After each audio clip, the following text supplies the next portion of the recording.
Get out of my office, Peace. I made myself. You were just there. His words hit harder than poverty ever did. She had sold her gold, drained her savings, and cooked for his drivers when no one else believed in him.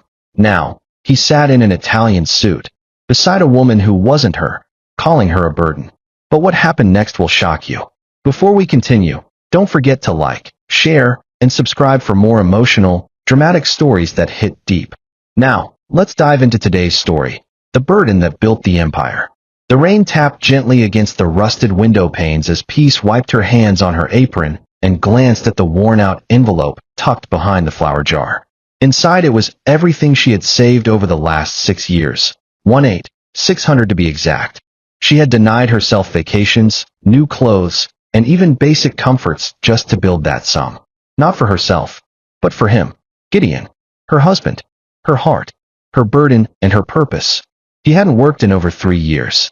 After losing his last job at the freight company, he'd fallen into a rhythm of half-hearted applications and half-full bottles. Still, Peace believed in his dream, to own a logistics firm of his own. He used to talk about it with such fire in his eyes, scribbling routes and company names on scraps of paper. And Peace? She had never stopped believing in him, even when the world did. That evening, Gideon walked in, drenched from a casual walk, soaked to the bone but expressionless. Peace greeted him with a towel and a kiss on the cheek. He barely nodded. "Gideon," she said softly, holding the envelope out to him. "I've been saving. For you. For your business." He blinked. "What is this?" "Your first truck," she smiled. "Or at least the down payment. You'll need a driver, permits. I already made a list. I just want to see you rise, love. I know you can." For a moment, he said nothing. Then he took the envelope slowly, thumbing through the cash like it was unfamiliar. Finally, he whispered, "You really believe in me that much?" "With all I have," she said, placing a hand on his chest. Literally. The next morning, Gideon's name was on a truck. Not a fancy one, an old blue Bedford with a crooked logo. But it ran. And Peace was the one who washed it before every delivery. Her love wasn't loud. It was labor. The chatter of the small neighborhood salon was unusually sharp that afternoon. Curlers spun, dryers hummed, and laughter buzzed between the women, until Peace walked in holding a folded receipt in one hand and an oil-stained flyer in the other. She was glowing. "I did it," she whispered to her friend Margaret, who raised an eyebrow beneath a cloud of perm foam.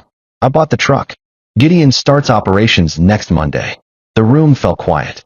Margaret slowly removed her hand from under the dryer. "You did what?"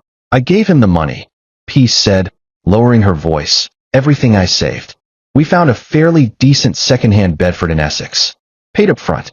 The seller gave us a deal." Another woman, Judith, scoffed from the corner. "Peace, are you even listening to yourself? You've been the one feeding that house, paying rent, covering bills. Now you've emptied your account? For a man who hasn't lifted a finger in years." Peace looked down. "He's not lazy. He's just been discouraged. He needs a chance." Margaret rose, her eyes stern. "And when he takes that chance and finds success, will he remember who helped him build it?" Peace tried to smile, but something in Margaret's voice gnawed at her. "He's my husband. We're building together. Just make sure he's not building a future where there's no room left for you," Judith said flatly. The rest of the women pretended to return to their dryers, but Peace felt the weight of their doubts settle around her like damp clothes. That night, she sat on their tiny balcony with Gideon, sipping tea and watching headlights trail by in the distance. "I know people think I'm foolish," she said, her voice calm. "But I believe in planting where love lives. If I can water your dream now, I know the harvest will bless both of us." Gideon leaned back, his arm resting on the chair's edge. "You always talk like a preacher," he chuckled. "But I'll make it, Peace. I promise. One day, you won't regret this." She smiled and leaned her head on his shoulder. She didn't know that one day would come, but not the way she'd imagined. The first day of operations began at dawn. The old Bedford truck rumbled to life outside their flat, its engine coughing like an old man clearing his throat. Gideon stood beside it in a fresh white shirt and dusty boots, barking directions into a cheap phone. His voice was louder than usual, commanding, confident. It was the first time in years Peace saw him walk with purpose. Inside, she was already ladling steaming beans into bowls, wrapping plantain with foil, and scribbling notes into a faded ledger book. The three hired hands, James, Paul, and Francis, were young, energetic, and half skeptical of their new boss. But they all agreed on one thing. Peace's cooking was reason enough to show up. By 6:30 a.m., she had breakfast boxed for all of them, invoices laid out, and route maps printed from the cyber cafe down the street.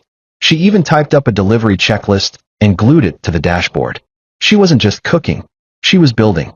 She packed the meals with care, kissed Gideon's cheek with quiet encouragement, and waved as the truck pulled out of the driveway for its first official run. While he hit the road, she stayed home, making calls, confirming appointments, and balancing the books. She scribbled every earned penny and every fuel receipt. She tracked mileage manually. She even started a Google sheet with a cousin's help, though she barely understood how formulas worked. Every evening, the team returned tired and sweaty, but Peace was there, towels ready, food on the table, questions asked like a manager, not just a wife. Gideon was impressed.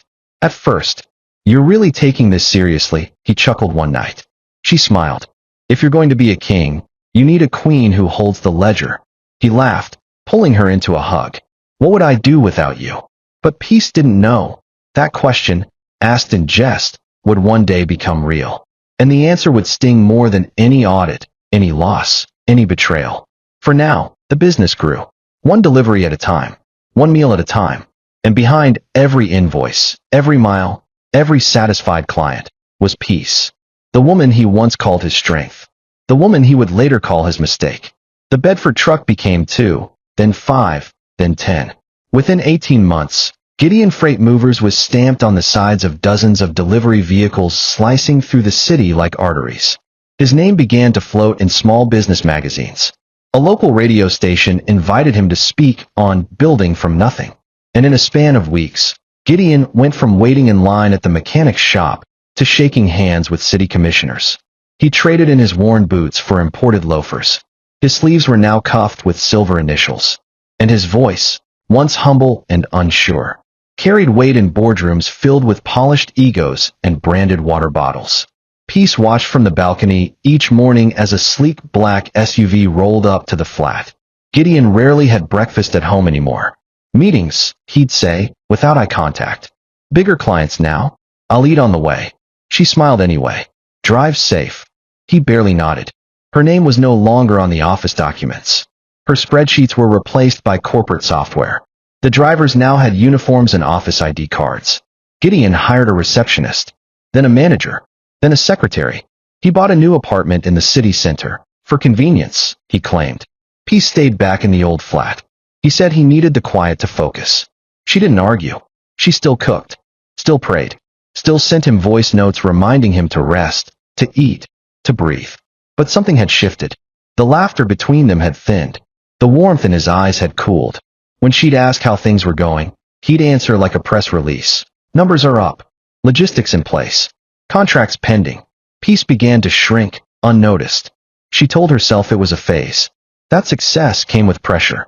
That once the business stabilized, they'd take a trip, celebrate everything they'd built, together. But deep down, something gnawed at her. It wasn't just the distance. It was the silence. The silence between words.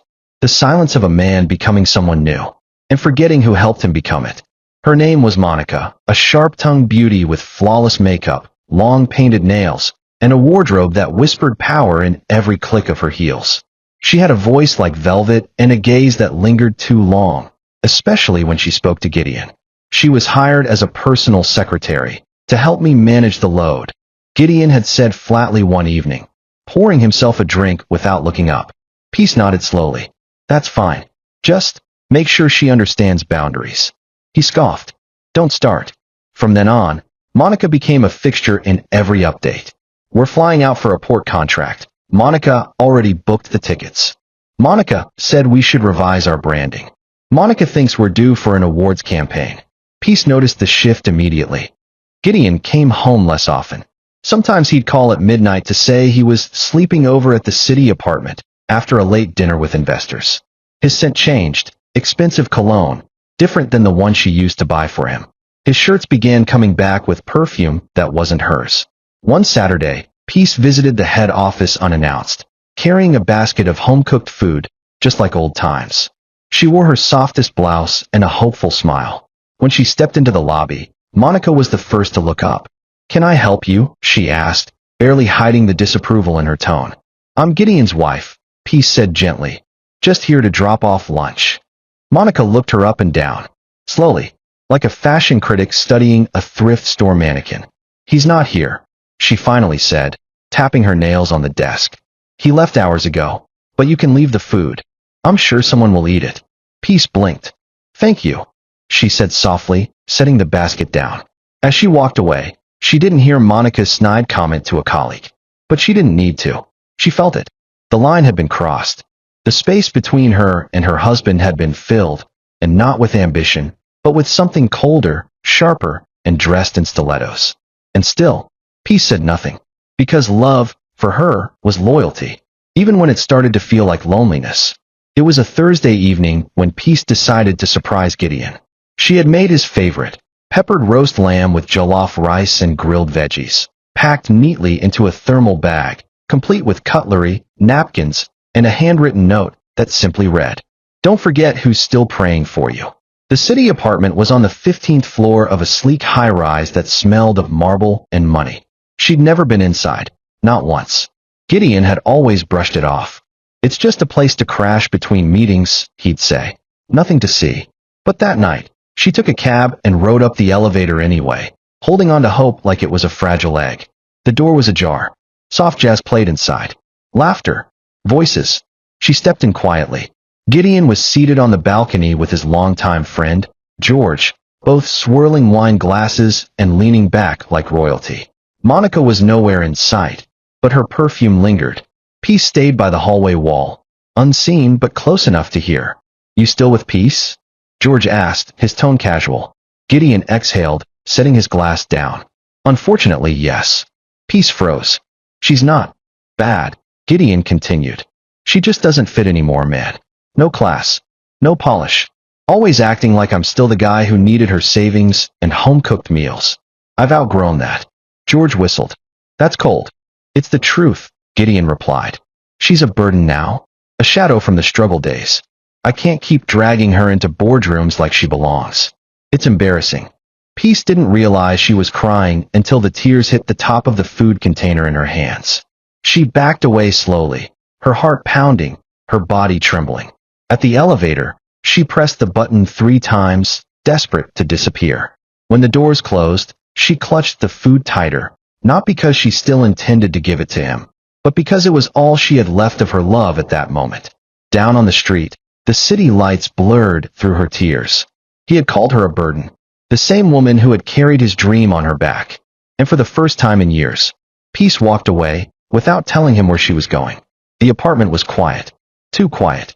Peace sat on the edge of the bed in their old flat, still holding the food basket from 2 nights ago. She hadn't eaten. She hadn't spoken. The words Gideon had said on that balcony played in her head like a cruel lullaby. She's a burden now. No class. Embarrassing. She had waited, hoping he would call, message, anything to suggest he regretted saying it. Nothing came. Not even silence dressed as apology. So on Sunday morning, she decided to face the storm head-on. She put on her calmest dress, sky blue, soft cotton, and walked into the city apartment for the last time. This time, she didn't knock. She used the spare key he forgot she had. The living room was spotless, sterile, like it had never been touched by love. A half-empty wine bottle sat on the table. A pair of heels, Monica's, rested near the couch. Gideon stepped out of the hallway shirtless, surprised to see her. "Peace."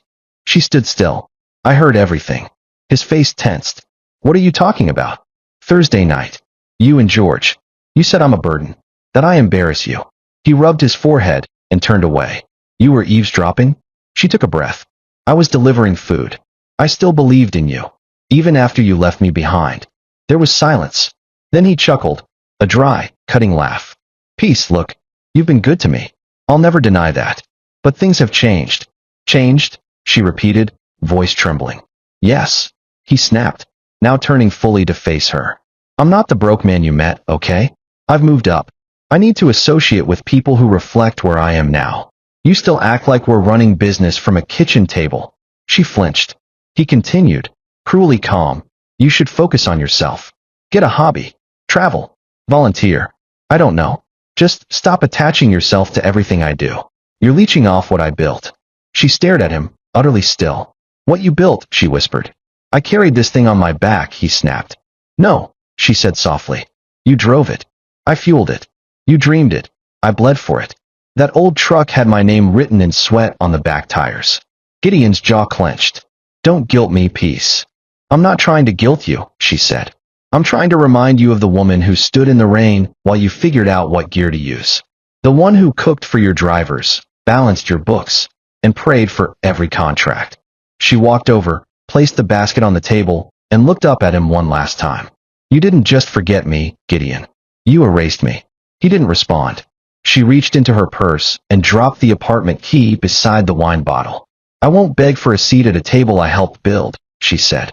But one day, you'll remember that everything you became started with a woman you called a burden. And with that, she left. No tears. No scene.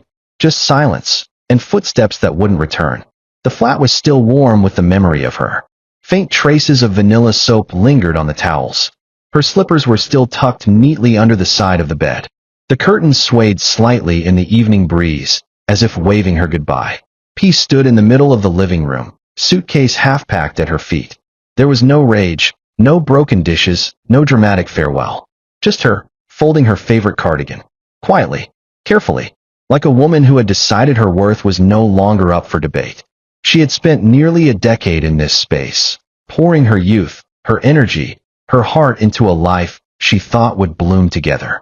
But now, all she could feel was emptiness. And oddly, peace. True peace. She packed only what she needed. 2 dresses, her comfortable shoes, the framed photo of her late mother, and the one thing Gideon never touched or valued, her old brown leather-bound diary. It was cracked at the spine and frayed at the corners. But inside, pages of handwritten thoughts, recipes, ideas, and business models she had developed over the years while balancing his books. When Gideon was out chasing investors, she had been dreaming too. But she'd always placed her dreams beneath his, believing that love meant making space, even if it meant shrinking. Not anymore. She paused at the mirror, looking at herself, really looking. There were faint lines around her eyes, a quiet tiredness in her posture. But there was also something new there, something deeper. Not brokenness, not defeat, resolve. Her cousin William had called earlier that morning after noticing she'd gone quiet on family chat. Come stay with us for a while, he'd said. Just until you figure things out. She hadn't cried when she said yes. She simply nodded as if her soul had finally made a decision her heart had resisted for too long. Peace scribbled one final note and left it on the kitchen table. This home may still have my scent, but it no longer has my spirit. You may keep the walls, Gideon. I'm reclaiming my sky. She rolled her suitcase to the door. Her steps didn't tremble. Her hand didn't shake as she turned the knob.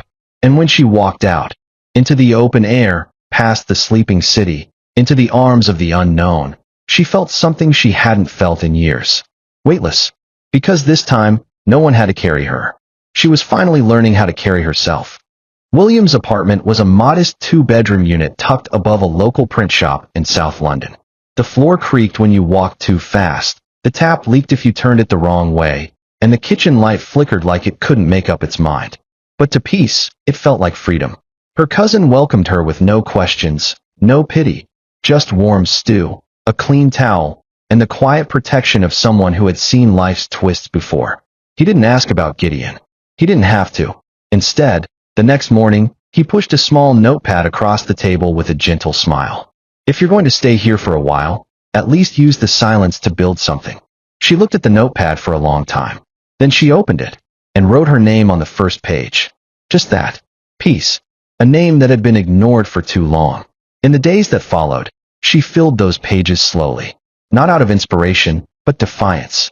Defiance against the voice that once told her she was just a helper. Just a housewife. A burden. She listed ingredients, catering services, mobile kitchen ideas. She broke down estimated startup costs, rent for a small shared space, basic equipment, packaging. She ran the numbers 5 times, each time cutting her budget even tighter.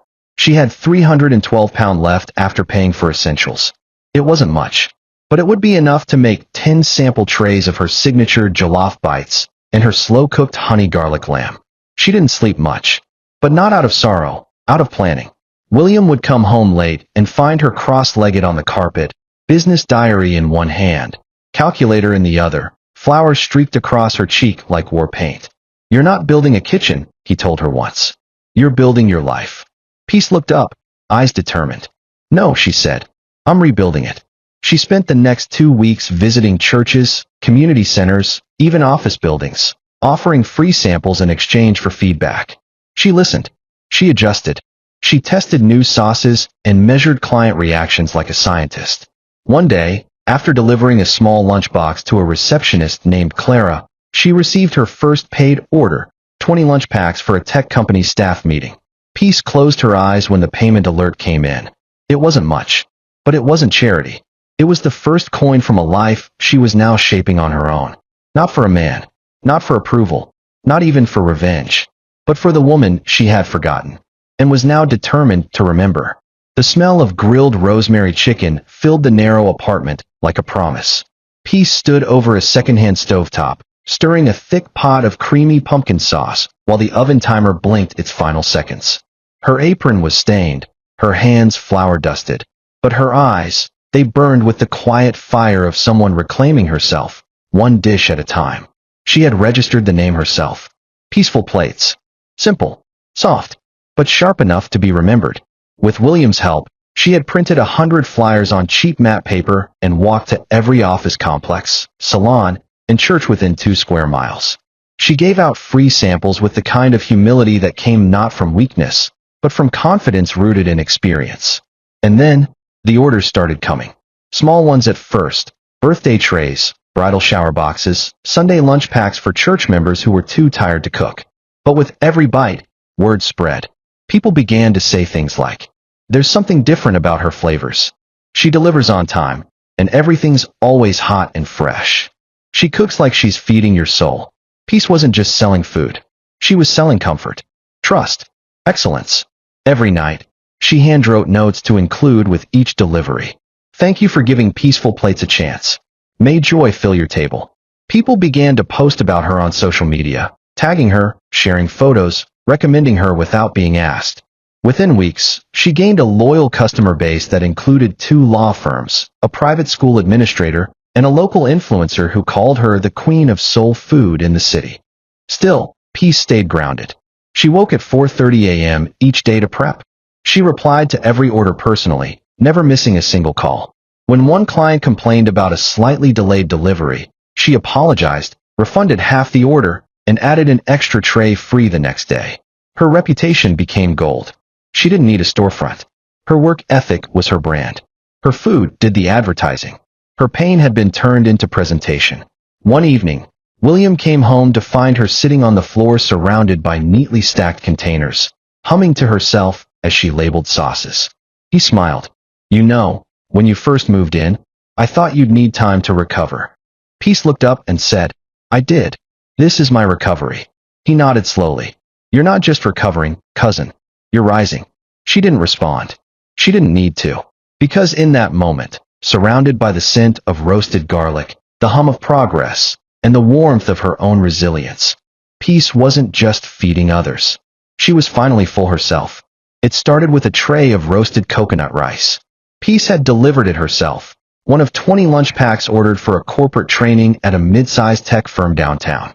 She didn't know the full guest list, only that the receptionist had smiled and said, "The boss is picky, so bring your best." She did. The rice was layered with seasoned shredded chicken, slow roasted until the edges crisped to a perfect char, a side of sautéed vegetables, homemade zobo chilled in glass bottles, and her signature handwritten note, cooked with care, served with gratitude. "Thank you for choosing Peaceful Plates." What Peace didn't know was that Eleanor Hart, a venture capitalist known for funding women-led brands across the region, had been sitting in that boardroom with her sleeves rolled up and her senses wide open. By 4 p.m., a message came through Peace's business WhatsApp line. "Good afternoon. I tasted your lunch today at the Innovatech meeting. Incredible. Do you offer private tastings? E. Hart." Peace read it twice, then once more. She'd heard the name before, Eleanor Hart. a name often whispered in business panels and women entrepreneur forums. She replied modestly, "Thank you so much for the kind words. I'd be honored to offer a tasting." 2 days later, Eleanor arrived at William's flat. She didn't come with an assistant or a flashy car, just a clean notepad, sharp eyes, and an open mind. She sat at the kitchen table while Peace laid out a mini spread. No frills, no overthinking, just passion on a plate. Eleanor took a bite of the ginger-peppered goat, leaned back, and smiled. "You have something special," she said. "Not just the food, the detail, the branding, the story. It's honest. That's rare." Peace blushed. "I just wanted people to eat well, to feel cared for." Eleanor set her fork down. "How big do you want to grow?" Peace hesitated. I've never thought that far.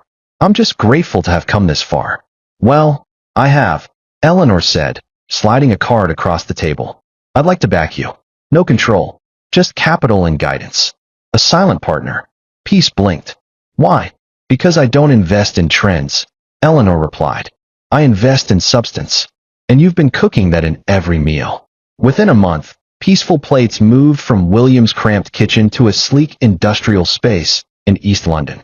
She hired 2 full-time chefs for delivery staff and a logistics coordinator named Ruth, who ran operations like a military drill sergeant.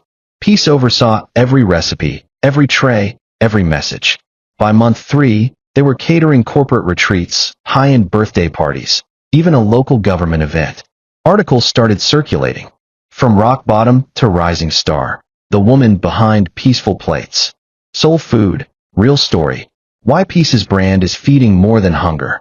She was invited to speak at a women's entrepreneurship summit.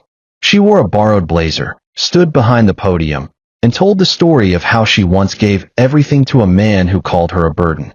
Now, she said, she was feeding a city, one dish at a time. And the only burden she carried now was the weight of her own brilliance finally being seen. The magazine arrived on a rainy Thursday, sealed in glossy plastic, resting on William's doorstep like a prophecy delivered in print. Peace almost missed it on her way out, arms full of stacked delivery trays. William picked it up, squinted at the cover, then called out, "Peace, you're not going to believe this." She paused, turned, and froze. There she was, centered, confident, wearing a deep burgundy blazer, arms folded in front of a table of steaming platters. Above her head, the bold headline read, "From discarded wife to culinary queen. How Peace cooked her way back to the top." She took the magazine with trembling hands. Her photo was stunning. Taken from the recent shoot, she had almost canceled out of nerves. The background was clean, but the emotion on her face said everything. Calm, focused power. She opened the feature spread. 2 full pages. The article told her story with grace and grit, from the early days of saving quietly, to the truck she helped her husband buy, to the betrayal, heartbreak, and then the rebirth. The journalist didn't hold back. Peace O'Hara was once told she was a burden. Today, her brand feeds over 700 corporate clients monthly, employs 17 staff, and partners with social kitchens that support food-insecure families. Her secret isn't just the seasoning. It's the story she refused to let end in silence. William sat across from her, grinning like a proud brother. "You've gone global, cousin." But Peace didn't grin. She ran her fingers over the page slowly, as if touching it made it more real. And in her chest, something long buried bloomed quietly. It wasn't pride. It was closure. Because now, the world knew what she already carried inside. She wasn't just the woman behind a man. She was a woman who became her own name. Later that night, she stood in the catering office, staring at the framed article they'd hung beside her first business license. The phone buzzed. An unknown number. She almost ignored it, then answered, voice calm. "Hello." Silence. Then a voice she hadn't heard in over a year. "Peace, it's me." She didn't reply. Gideon cleared his throat awkwardly. "I saw the magazine. I just wanted to say congratulations. You really did something." Peace leaned against the desk, gaze steady. "I did," she said softly. Another pause. "Maybe sometime we could." "No," she interrupted gently. "We can't." A long silence. Then she added, "But thank you for making room. You tossed me out. And that space? I filled it with a vision." He said nothing. She ended the call. No anger. No gloating. Just the quiet satisfaction of a woman who had rebuilt her life, without needing revenge to validate her worth. She looked at the article one last time, smiled, and turned off the lights. Tomorrow would bring more orders, more opportunities, more proof that a woman's story doesn't end where a man stops believing in her. Sometimes, that's just where it begins. The first red flag didn't wave, it whispered. A missed payment on an international shipping contract. A vendor complaining about bounced checks. Gideon ignored them, brushing off the warnings like dust on a suit jacket. But the whispers grew louder. Then came the email. Subject line, urgent, audit notice. Within days, government auditors were crawling through Gideon freight movers. Laptops were seized, ledgers reviewed, and questions were asked that Gideon didn't have clean answers for. He stormed into his office one morning to find George, his longtime friend and financial advisor, already packing his things. "Where are you going?" Gideon snapped. George didn't meet his eyes. "I warned you about giving Monica unchecked access. Half the invoices are inflated. Some don't even exist." "What are you talking about?" George tossed a folder onto the desk. Inside were receipts for fake transportation routes, offshore consultants, and luxury travel bills that had nothing to do with business. All signed. All authorized by Monica. "She played you," George said. "And now she's gone. Cleaned out the satellite account 2 nights ago. Changed her number. She never used her real last name, by the way." Gideon dropped into his chair, the blood draining from his face. No, she wouldn't. But she had. The secretary he once defended had been funneling money for months. Using the company's rapid growth as a shield, she'd slipped under every radar. Now, the shield was gone, and everything was exposed.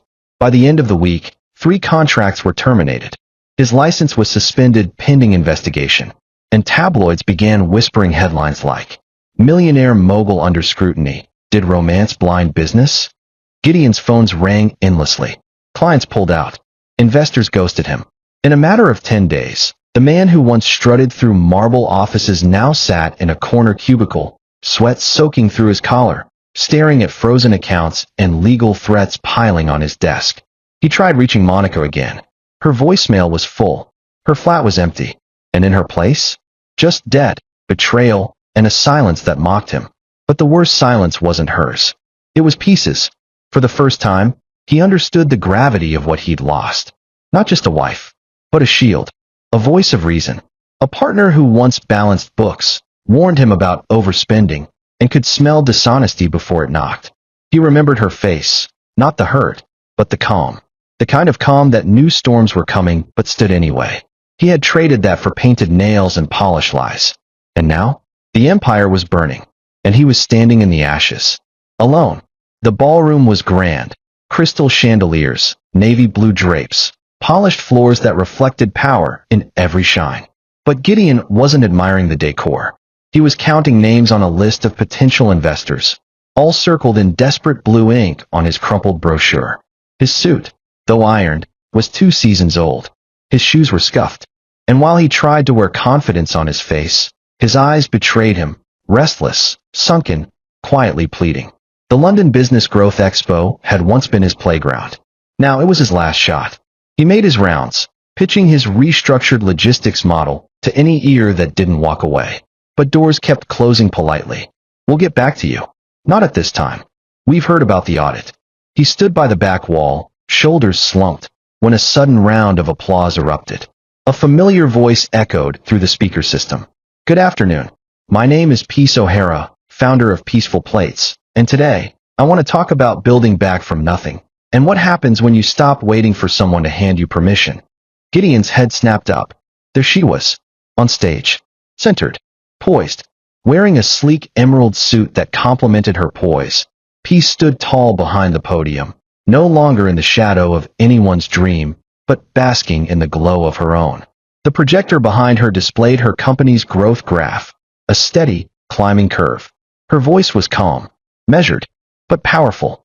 "When I started my company, I had less than 400 pounds to my name, a borrowed kitchen, and a broken heart. But I also had something stronger, clarity. I knew what I had to offer, and I refused to let anyone else's rejection define my trajectory." Gideon's chest tightened. Attendees leaned in. Some took notes. A few nodded with admiration. One investor whispered, She's the real deal. Gideon watched, rooted to the floor. Peace wasn't bitter. She didn't mention names. But every sentence landed like truth wrapped in grace.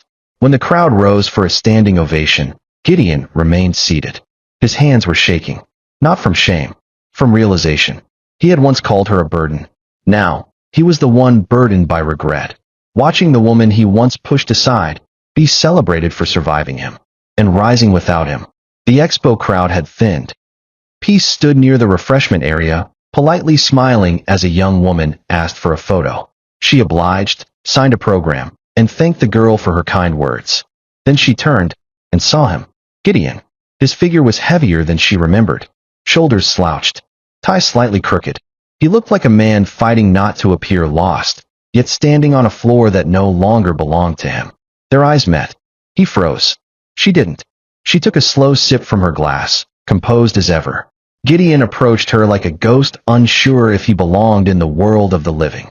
Peace, he said, voice quiet. You were incredible up there. Thank you, she replied evenly. I didn't know you. I didn't expect to see you here. It's been a while. She nodded. It has. He cleared his throat, struggling to look her in the eye. I've been going through a lot lately. The company, things got complicated. I heard, she said gently. No mockery, just acknowledgement. Gideon swallowed. I made a lot of mistakes, Peace. I see that now. I just wanted to say I'm sorry. For how I spoke to you. For what I said, about you being a burden. There was a pause. Then she looked at him, calm, steady, and dignified. You called me a burden, she said. But I carried your dream. Fed it. Nurtured it. Gave it life when you didn't have strength. He said nothing. She continued, voice soft but firm. You wanted the world to see you as a king. But kings forget. Even kingdoms fall when they exile the queen who built it. Gideon lowered his gaze. She took one step closer, not threatening, not cold, just clear. I don't hate you, she said. I just don't owe you anything anymore. Then she offered a small, polite smile. I wish you healing, Gideon. Truly. But if you're looking for help, her eyes locked with his, don't look for me. And with that, she walked away. Not hurried, not dramatic, just free. Gideon watched her go, the sound of applause from earlier still echoing faintly in his ears. It was in that moment he realized. She didn't need him to fall in order to rise. She had simply let go of what weighed her down. And now, he was the one struggling to breathe. The new office tower shimmered under the afternoon sun, glass panels reflecting the sky like a crown of light. At the 15th floor, the Peaceful Plate's headquarters buzzed with purpose. White walls, minimalist decor, the scent of fresh herbs wafting from the in-house test kitchen. Staff moved with precision. Clients waited eagerly. Everything pulsed with the rhythm of respect. Gideon sat in a corner office. Not one of the executive suites. Just a small manager's room tucked near the logistics wing, overseeing inventory flow for regional supply lines.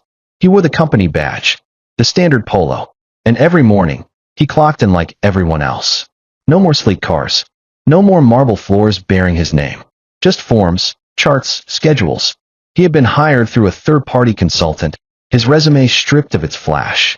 The recruiter didn't recognize his past, but the head of HR did, quietly, silently, and still approved the hire. Peace had said nothing. She hadn't needed to. Every now and then, he would catch a glimpse of her, stepping out of her executive elevator in sharp suits, surrounded by interns hanging on her every word, smiling warmly at security, sharing hugs with janitors who adored her, stopping to help a delivery man carry a box. She never looked in his direction, but once, during a staff-wide end-of-quarter address, she stood in the front of the hall with her leadership team and said, "Every success story has a beginning no one applauds. Mine started in a tiny kitchen, during a season of silence and heartbreak. But I learned something powerful. When the world stops clapping, that's when you find out if your dream is real." Everyone clapped. Except Gideon. He couldn't. Because while others celebrated her success, he mourned the memory of who she had once been to him. Now, she was untouchable, admired, respected, and he watched from the shadows of an empire he once laughed at and now lived beneath. They say time humbles all men. But for some, it doesn't just humble, it haunts. Years passed, but Gideon never escaped the echo of his own words. She's a burden. No class. Holding me back. He remembered them vividly, not because he meant them, but because they were the words that shattered the hands that once built him. Now, every corridor he walked echoed with her vision. Every company value, integrity, consistency, humility, was a reminder of what he had once been handed and carelessly tossed aside. Peace never punished him. She didn't need to. Her success was never vengeance. It was evidence that sometimes the stone the builder rejected doesn't just become the cornerstone. It becomes the foundation of everything he wishes he'd held on to. And in the silence of his small office, long after the staff had gone home, Gideon would sometimes look out at the city skyline and whisper the truth that pride had kept locked in his throat for years.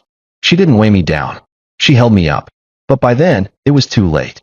Because when you trade love for pride, don't be surprised when regret becomes your legacy.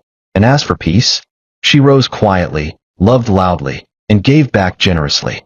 She mentored young women, fed the hungry, funded community kitchens, and never once needed to tear down the man who tore her apart. Because her revenge was never destruction. It was becoming everything he said she couldn't be. Some burdens are blessings in disguise. And some hands that hold you back are the same ones that once pushed you forward. Be careful who you call a liability, because you might just be standing on their sacrifice. If this story moved you, don't forget to like, share, and subscribe for more powerful, emotional stories that don't just entertain, but remind us of what matters most. And remember, never underestimate the quiet one. They might just be building a throne in the silence.